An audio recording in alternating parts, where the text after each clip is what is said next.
अस्सलाम वालेकुम रहमतुल्लाहि व बरकातुहू। डॉक्टर मोहम्मद बिलाल गुजरात लाला मुसा से बोल रहा हूँ।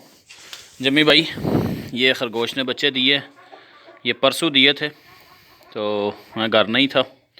ये चेक कर लें, अपने पास रजिस्टर्ड कर लें। ये 4 बच्चे हैं माशाल्लाह। ये इस खरगोशनी का दूसरा क्लच है। ये साथ ये नर है, ये इसकी खरगोशनी है। और जो पिछली खरगोशनी ने बच्चे दिए थे वो ये है। ये इसके पास 7 बच्चे हैं। ये सारे इकट्ठे हुए हैं, ऊपर नीचे इधर निकला हुआ है। ये देखें, ये देखें, ये देखें, ये सारे ये हैं।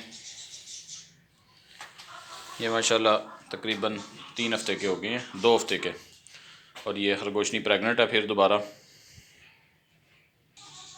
जो मादियाँ मैंने इससे पहले वाले 2 क्लचों के अपने पास रखी हैं वो ये 4 मादियाँ। इनमें से 2 मादियाँ तकरीबन 3 महीने की हो गई हैं और 2 मादियाँ जो हैं वो 2 महीने की हैं। माशाल्लाह जमी भाई के साथ काम करके बहुत अच्छा रिज़ल्ट मिल रहा है। हर बंदे को काम करना चाहिए। कमाल का बिज़नेस दिया जमी भाई आपने। अल्लाह ताला आपको जज़ा दे, आपकी उम्र दराज करे।